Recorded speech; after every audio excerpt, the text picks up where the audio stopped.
믿음으로 구별한 예물을 드리게 하시니 감사합니다.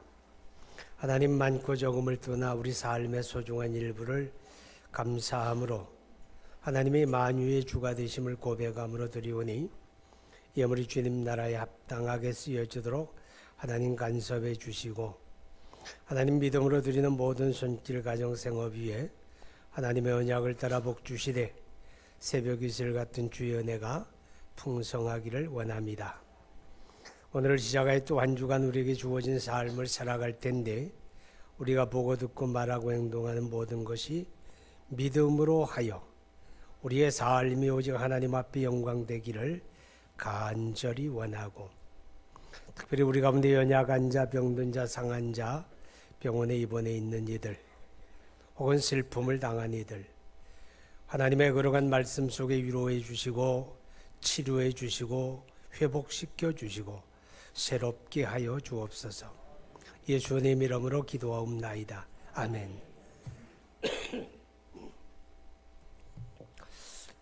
오늘 저녁부터 34회 사경회가 시작이 됩니다. 기대합니까? 이번 사경회는 조금 특별한데 방법이 특별합니다. 보통 이제 주일 오후에 시작을 해서 수요일 밤까지 9시간을 진행을 했는데 이번에는 오늘 첫 시간하고 두 번째 시간이 내일 저녁부터입니다. 그러니까 내일 새벽, 내일 낮은 쉽니다. 그래서 오늘 첫 시간하고 내일 밤에 두 번째 시간 그렇게 해서 전체 8시간을 진행하게 되겠습니다. 우리가 사경의 말씀을 잘 사모하고 들으면 우리 믿음이 하나님의 말씀에 뿌리를 내리게 되겠죠. 그러면 우리 삶 속에 거룩한 기쁨을 얻게 되고 우리가 감사를 회복하게 됩니다. 잘 참여할 거죠? 네, 감사해요. 자, 우리가 하나님의 말씀을 듣고 배우는 것이 행복이다 라고 하는 것을 기억해야 합니다. 왜 그런가 하면 여러분 말세가 되어지게 되면 사람들이 하나님의 말씀에 무관심하게 된다고 이야기하고 있습니다. 아니 저 교회 밖에 있는 사람들의 이야기가 아니고 오늘 여기 있는 저와 여러분의 이야기입니다. 말세는 사람들이 하나님의 말씀에 관심을 갖지 않는다는 거죠. 그래서 디모데후서 4장 3절 이하에 보게 되면 사람들이 읽어요. 때가 이르리니 사람이 바른 교훈을 받지 아니하며 귀가 가려워서 자기 또 그 귀를 진리에서 돌이켜 허탄한 이야기를 따르리라.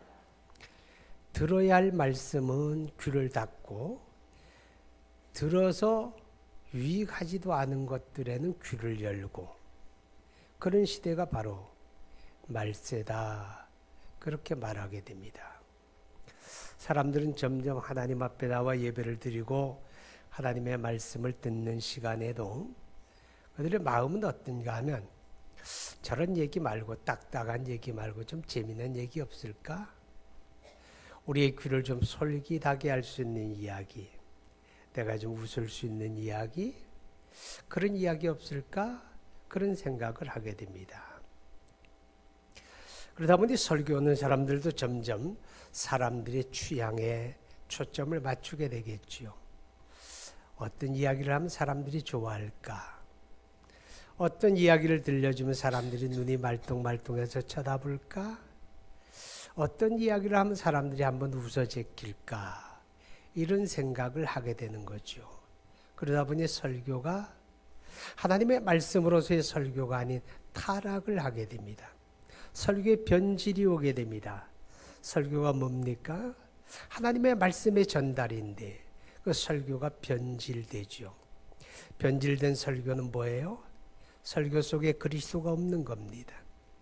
설교 속에 그리스도의 십자가 복음이 없는 세상 어디에서나 들을 수 있는 잡동사니에 불과한 그런 이야기가 설교를 대신하게 된다. 이것은 설교의 타락이고 변질입니다. 변질되고 타락한 그 설교를 1000번, 10,000번 들어도 우리 영혼에 아무런 유익을 주지 못합니다. 왜냐하면 우리 영혼을 구원하는 능력은 오직 복음밖에 없기 때문이죠. 아멘. 이렇게 변질된 설교를 사람들이 듣게 되면 어떤 결과가 올까요? 영적인 기근이 오게 된다 하는 것입니다. 구약성경 아모스 8장 11절을 보게 되면 때가 이르는 사람이 마실 물이 없어 기갈이 아니고 먹을 양식이 없어 기근이 아니라 하나님의 말씀을 듣지 못하는 기근과 기갈의 시대가 온다. 이렇게 말씀을 합니다. 자, 주일이면 하나님 앞에 모이는 예배자들이 있고 순서를 따라 하나님의 말씀을 듣는 설교를 끊임없이 들음에도 불구하고 왜 사람들이 영적인 기근을 겪게 되고 기갈을 느끼게 될까? 이유가 뭘까? 들어야 하는 말씀이 변질되었다는 겁니다. 생명이 없는, 복음이 없는, 예수가 없는 이 세상의 잡동사니에 불과한 그런 이야기들이 설교를 대신하기 때문이다 라고 하는 것입니다. 여러분, 설교가 이렇게 변질되게 되면 결국 우리 신앙은요, 형식에 머물게 됩니다. 디모데후서 3장 5절에 보면 말씀이 소개가 됩니다. 말세에 고통하는 때가 이르겠다 그러면서 3장 5절에 그냥 띄워놓으세요. 읽어보세요. 시작. 아닌데 디모데후서 3장 5절 그냥 제가 소개할게요. 자, 3장 5절이 뭐예요? 경건의 모양은 있으나 경건의 능력은 부인하는 자니 이 같은 자들에게서 내가 돌아서라. 경건의 모양은 다 있는데 능력이 없다는 거예요. 뭐예요? 신앙의 형식에 빠졌다는 거죠. 형식적인 신앙에 머물게 되죠. 신앙이 형식적인 데 머물게 되면요, 어떤 결과를 만들어냅니까? 성도가 무기력하게 됩니다. 성경이 가르치는 믿음은 뭡니까? 능력이다 그러잖아요. 믿음은 능력이에요. 무슨 능력이냐? 세상을 이기는 능력이다. 세상을 이기는 이김은 이것이니 곤도이의 믿음이라 요한일서에 그렇게 말하잖아요. 믿음을 가진 사람은 세상 속에 살며 세상을 이기며 사는데 믿음이 형식에 빠져버리게 되면 세상을 이기나요? 못 이기죠. 오히려 세상 가치에 빠지고 세상 풍조에 푹 빠져서 살게 되죠. 그러게 되게 되면 예배당 안에서는 믿는 사람들이 수두룩하게 많은데 예배당을 벗어나게 되면 믿는 사람을 눈 씻고 봐도 찾을 수가 없다. 이런 탄식을 하게 되는 겁니다. 믿음이 형식에 빠지게 되면 세상을 이길 수가 없어요. 자기를 이길 수가 없어요. 무기력하기 짝이 없어요. 그래서 맨날 마귀에게 얻어 터지고 믿으면서도 그러고 산다 그 말이죠. 여러분, 그러니까 말세에는요, 하나님의 말씀을 바르게 듣고 배우는 사람, 말씀에 관심 있는 사람, 말씀을 바르게 들을 줄 아는 사람이 복되다. 할렐루야. 그런데 성령의 인도함을 받는 사람은요, 아무리 시대가 그렇다고 할지라도 하나님의 말씀을 사모하게 돼 있습니다. 왠지 아세요? 성령의 사람은 말씀을 떠날래야 떠날 수가 없습니다. 왜냐하면 이 성경을 기록한 지가 누구예요? 하나님의 성령이잖아요. 그리고 성령께서 일하시는데 어떻게 일하는가 하면 이 말씀 안에서 이 말씀을 가지고 일하시거든요. 그렇죠? 그래서 에베소 6장에 보게 되면 성령의 검 곧 하나님의 말씀을 가지라. 우리가 하나님의 전신갑주를 입는데 그 전신갑주 가운데 하나가 뭐냐? 성령의 검인데 성령의 검은 하나님의 말씀이다. 그렇게 가르치는 거예요. 왜 하나님의 말씀이 성령의 검입니까? 성령께서 이 말씀을 가지고 일하신다는 뜻이에요. 그러니까 성령의 사람, 성령의 인도함을 받는 사람들은 언제라도 하나님의 말씀을 열린 귀가 있는 거예요. 하나님의 말씀에 관심을 갖게 되고 하나님의 말씀을 사모하게 되어지는 줄로 믿으시기를 바랍니다. 오늘 성경 21절에 보면 그러므로 모든 더러운 것과 넘치는 악을 내버리고 너희 영혼을 능히 구원할 바 마음에 심어진 말씀을 온유함으로 받으라.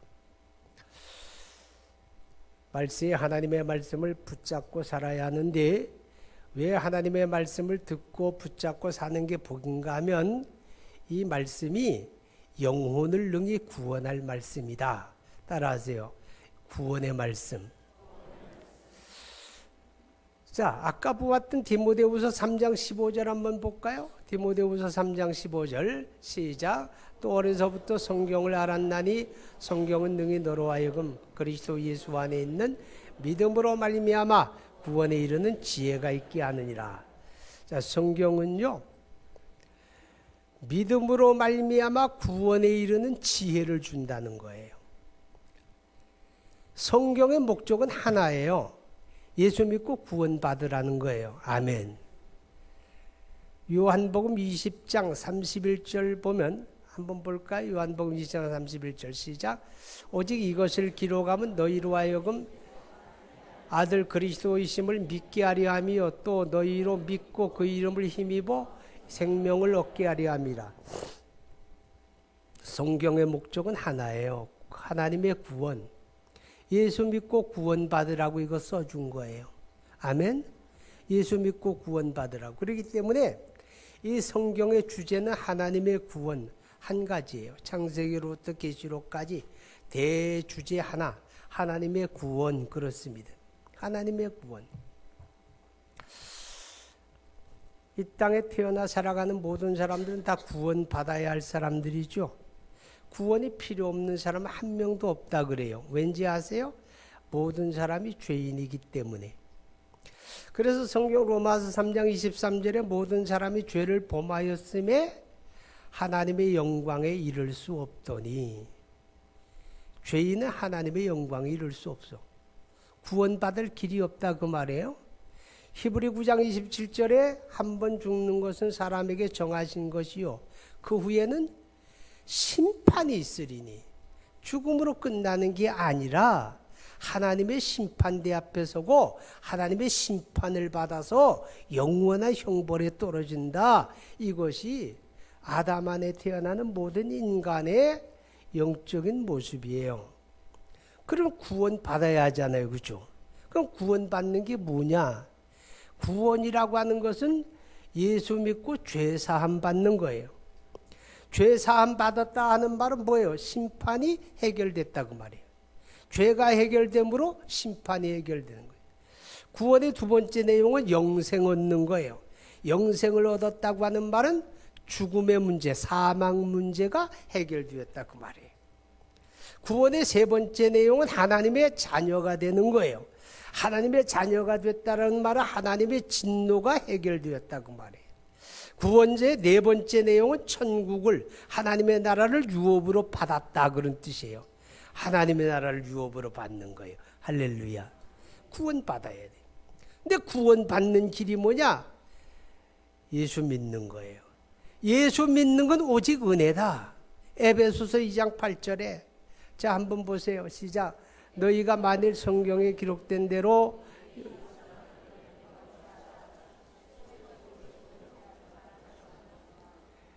에베소 2장 8절이 이상하게 됐네. 아닌데. 그렇죠? 너희가 그 은혜를 인하여 믿음으로 말미암아 구원을 받았으니 이것이 너희에게서 난 것이 아니요 하나님의 선물이라. 요건데. 그렇죠? 너희가 그 은혜를 인하여 믿음으로 말미암아 구원을 받았다. 할렐루야. 근데 그 믿음이 어디서 생겨나느냐? 이 성경에서 생기는 거예요. 아멘. 이 성경이 우리 예수 믿고 구원받으라고 주신 말씀이라고 요한복음에 디모데후서 3장 15절에 기록되어 있잖아요. 할렐루야. 그래서 믿음은 들음에서 나고 들음은 하나님의 모든 말씀으로 말미암느니라. 이렇게 성경이 우리에게 깨닫게 한다 하는 것입니다. 여러분, 예수 믿고 구원받은 사람이 말이에요. 이 땅에 살아가는 삶에서 하나님의 말씀 붙잡고 사는 게 복입니다. 아멘. 우리가 믿습니다 이런 고백하잖아요, 그죠? 우리가 믿는 건 입으로 고백하는 것만이 다가 아니에요. 사는 거예요. 따라하세요. 믿음은 사는 거다. 사는 건데 뭘 붙잡고 사느냐? 세상 지식 붙잡고 사는 건 믿음이 아니에요. 세상 가치를 붙잡고 사는 건 믿음이 아니에요. 세상 풍조를 붙잡고 사는 건 믿음이 아니에요. 믿음은 뭘 어떻게 사는 거냐? 말씀 붙잡고 사는 게 믿음이에요. 아멘. 말씀 붙잡고 사는 게 믿음이에요. 그래서 여러분 누가복음 18장에 보게 되면 이런 말씀이 있어요. 예수님께서 인자가 올 때에 세상에서 믿음을 보겠느냐 그랬지. 아니 뭐 예수님이 뭐 그렇게까지 말씀을 하실까? 참 극단적이잖아요. 인자가 올 때에 세상에서 믿음을 보겠느냐. 여러분 다 없어진다는 얘기 같이 들리죠? 아니에요. 그날에도 예배당은 그대로 채워질 거예요. 그날에도 많은 사람이 입으로 주의 이름 부를 거예요. 그런데 사는 자가 없다는 거예요. 사는 자가 없다는 거예요. 뭐로? 다 세상 붙잡고 사는 거예요. 다 세상 가치, 세상 풍조 따라 살고 말씀 붙잡고 사는 자가 없다. 그래서 인자가 올 때 세상에서 믿음을 보겠느냐 이렇게 주님이 탄식하는 거예요. 믿음은 고백하는 것만 아니라 사는 건데 어떻게 사느냐? 말씀 붙잡고 사는 거다. 할렐루야. 여러분 말씀 붙잡고 사는 게 진짜 믿음이에요. 그래서 예수님이 마태복음 7장에 나더러 주여 주여 하는 자마다 천국에 다 들어갈 것이 아니요 다만 내 아버지의 뜻대로 하는 자라야 하리라. 무슨 뜻이냐? 믿음은 말씀 붙잡고 사는 게 진짜 믿음이다. 그걸 이야기하는 거예요. 우리가 말씀 붙잡고 살게 되면 그 결과는 하나님이 책임져 줍니다. 뭐가 복입니까? 내 삶을 책임져 주는 분이 있다면 그게 복이죠. 누가? 하나님이 내 삶을 책임져 주십니다. 우리가 하나님을 고백할 때 하나님의 신실하시다 이렇게 고백해요. 하나님이 신실하시다는 말은 무슨 뜻이에요? 변덕스럽지 않다는 거예요. 사람은 자기 유불리를 따져가지고 이랬다 저랬다 뒤집었다 바로잡았다 그러잖아요. 자기가 한 말도 남이 했다고 뒤집어 씌우고 그러잖아요. 근데 하나님은 그런 분이 아니다 그 말이에요. 하나님은 당신이 하신 말씀을 끝까지 책임지시는 분이다. 할렐루야. 그러니까 우리가 말씀 붙잡고 살면 내 삶을 누가 책임지느냐? 하나님이 책임지는 거예요. 여러분 믿는 도끼에 발등 찍힌다는 말이 있죠. 세상 사람들의 말은 그래요. 세상을 믿는 믿음은 그래요. 그러나 살아계신 하나님을 믿는 믿음은 그렇지가 않아요. 여호수아 1장에 보게 되면 하나님이 모세를 대신해서 여호수아를 세우고 그로 하여금 이스라엘을 인솔하여 요단강 건너 가나안 들어가 그 땅을 정복하라 이렇게 말씀을 주세요. 근데 여호수아가 겁나요. 덜덜덜 떨어요. 두려워요. 왜냐하면 지금까지 여호수아는 책임 있는 역할을 해본 적이 없어요. 모세의 시종으로 모세가 시키는 대로만 하면 됐는데 이제는 자기가 결정을 해야 하고 책임져야 하는 위치에 선 거예요. 그러니까 두렵죠. 내가 할 수 있을까? 내가 할 수 있을까 두려워요. 근데 하나님이 여호수아에게 말씀하시죠. 여호수아야 이 말씀 붙잡아라. 좌로 우로 치우치지 말고 이 말씀을 담대하라. 담대하게 행하라. 담대하게 행하라. 말씀대로 살아라. 말씀대로 행하라. 이러면서 이렇게 결론을 말씀해요. 내가 내게 명령한 게 아니냐. 이게 무슨 말이에요? 아니 여호수아가 그거 몰라요? 근데 왜 하나님이 내가 너에게 명령한 게 아니냐 이렇게 말씀하시는 이유는 내가 책임질 거 아니냐 이런 뜻이에요. 내가 하나님의 말씀 붙잡고 행하면 명령한 내가 책임질 거 아니냐. 할렐루야. 여러분 우리는 지금 이 시대를 살면서 하나님의 말씀 붙잡고 살아야 돼요. 이게 하나님이 나를 책임져 주시는 복된 삶인 줄로 깨달을 수 있기를 바랍니다. 자, 그러면서 오늘 결론의 말씀이 뭔가 하면 마음에 심어진 말씀을 온유함으로 받으라. 온유함으로 받으라. 여러분, 하나님의 말씀을 받을 때 어떤 마음가짐으로 받느냐에 따라서 다른 결과가 이르게 됩니다. 우리가 똑같은 자리에서 같은 순서를 따라 예배하고 하나님의 말씀을 들어도요, 어떤 사람은 말씀이 은혜가 되고 깨달음이 되고 삶을 새롭게 만드는 기회가 되지만 어떤 사람은 그냥 그게 그거예요. 왠지 아세요? 몸은 여기 와 있는데 마음은 다른 데가 있는 분들이 더러 있어요. 아이, 빨리 끝나면 좋겠네. 설교는 길면 안 되는데. 요새 뭐 그런다고 그러죠. 아가씨 치마하고 목사님 설교는 짧을수록 좋다. 성경엔 없더라고. 자, 여러분, 집중해서 하나님의 말씀을 들어야 돼요. 하나님이 내게 주시는 그 말씀을 집중해서 들어야 돼요. 마음을 빼앗기지 마세요. 귀를 닫지 마세요. 누가 그렇게 합니까? 마귀가 그렇게 하는 거예요. 마귀가. 사도행전 20장에 보면 성은 유시고 이름은 두구라고 하는 청년의 이야기 나와요. 바울이 늦은 밤까지 설교를 계속해 갔는데 많은 사람들이 모여 말씀을 듣고 은혜 받는 가운데 이 유씨는 말씀이 재미가 없어서, 그래서 다락난간에 길에 앉아서 꼬박꼬박 졸다가 그만 밖으로 떨어졌어요. 내려가보니 죽었어. 세상에 말씀 듣다 죽는 사람도 있대. 그래도 하나님이 긍휼히 여기셔서 바울을 통해서 살려주셨잖아요. 그죠? 제가 이 말씀 읽으면서 속으로 그래, 말씀 듣다 죽는 사람도 있겠다, 그런 생각이 들더라고. 눈을 반짝반짝하는 사람 절대로 죽을 염려 없어요. 하나님의 말씀을 온유함으로 받으라 하는 말은요, 믿음으로 받아라, 그런 뜻이에요. 말씀을 믿음으로 받는 사람은요, 의심하지 않아요. 이해가 돼서 받는 말씀만이 아니고 이해가 안 돼도 그냥 받아들이는 거예요. 그죠? 그냥 받는 거예요. 받는 거. 우리 고락천 장로님이 아들한테, 태훈아, 너 오늘 아버지한테 돈 좀 줄래? 그랬어요. 그런데 알았어요, 아버지. 얼마 드릴까요? 50만 원만 붙여라. 예, 바로 송금합니다. 5분 후에 확인하세요. 그러면 아버지가 되게 기분이 좋을 거야. 예, 고장님이. 그죠? 그런데 아들이 꼬치꼬치 따지는 거야. 아빠, 뭐하게 50만 원이 필요하세요? 그 어디 쓰려고 그러세요? 지금 당장 필요해요? 아니, 제가 안 드리면 안 될까요? 그러면요, 기분이 좋아요, 나빠요? 기분 나빠. 받을 거 받으면서도 괘씸해. 그렇다고 안 받을 뿐은 아니거든. 하나님도 그래요. 하나님이 우리에게 말씀하셨을 때 여러분이 말씀 다 알아서 아멘 하는 거 아니에요.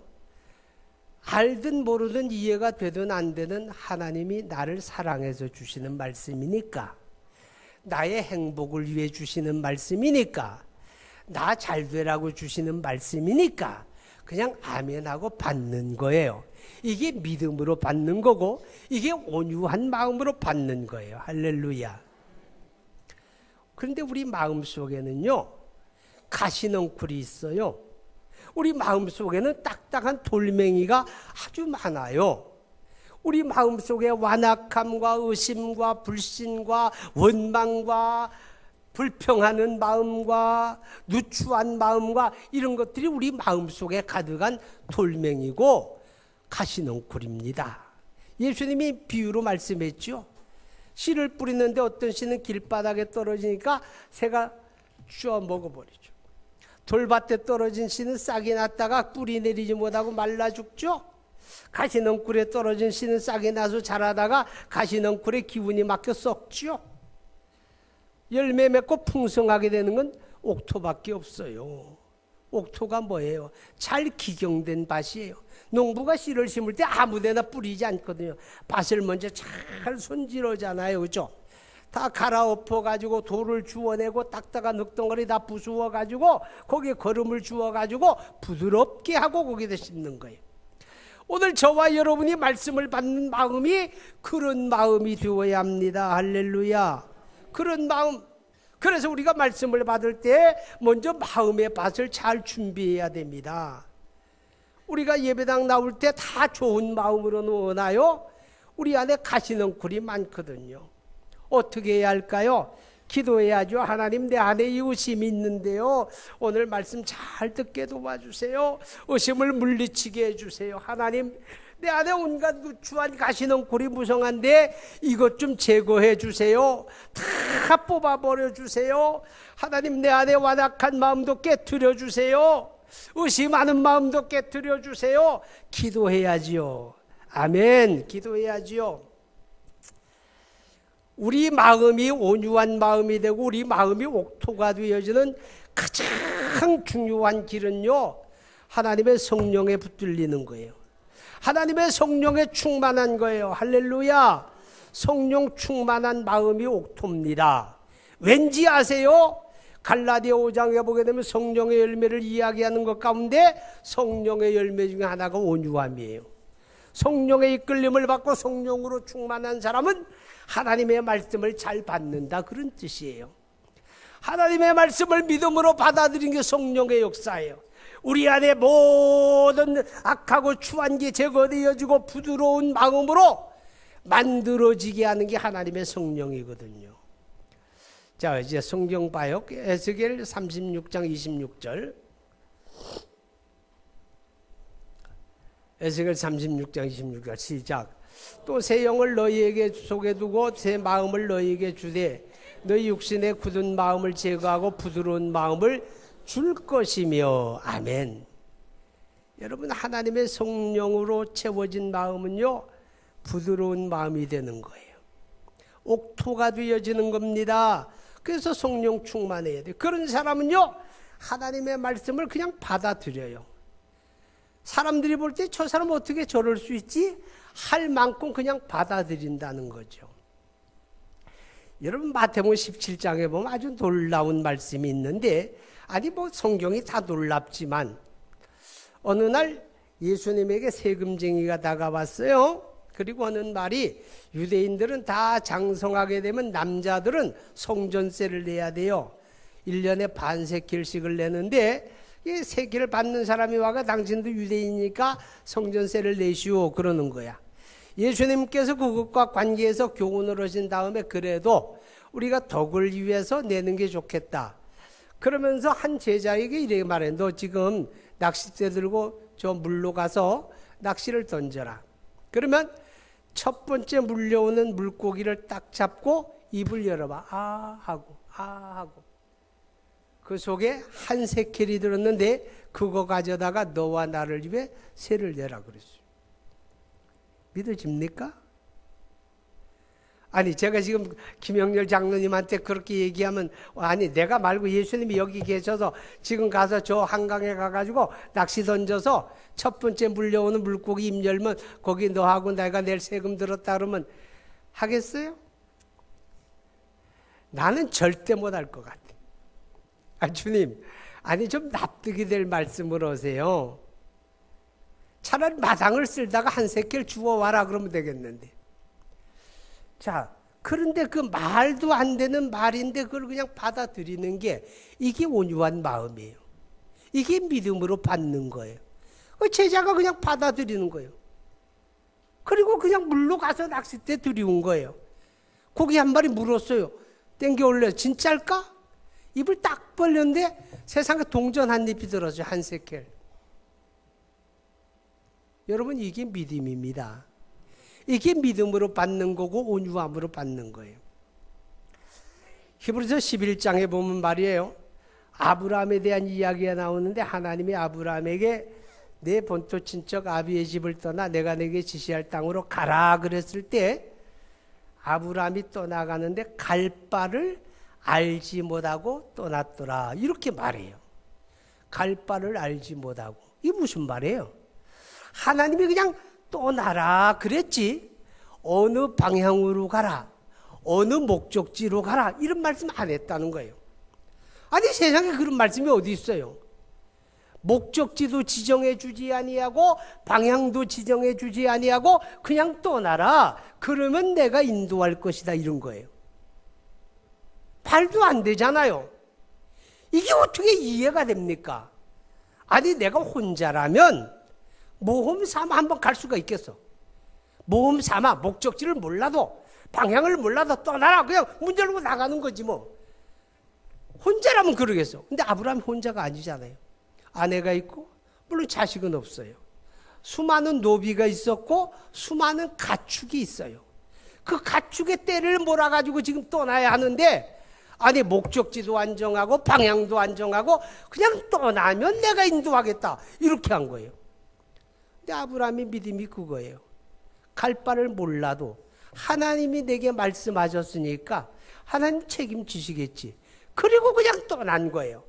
떠났더니 하나님이 그의 걸음을 인도하셔서 가나안으로 안내하신 거예요. 이게 온유함으로 받는 거고 이게 믿음으로 받는 말씀이 올시다. 사랑하는 여러분, 말세에 하나님의 말씀을 믿음으로 받는 복된 저와 여러분 되시기를 바랍니다. 기도합니다. 하나님 이번 사경회는 내가 주인공 되기 원합니다. 내가 깨닫고 내가 은혜 받기 원합니다. 하나님 온유한 마음으로 받게 해주세요. 함께 기도합시다. 거룩하신 하나님 아버지, 우리 하나님의 은혜와 사랑을 감사합니다. 하나님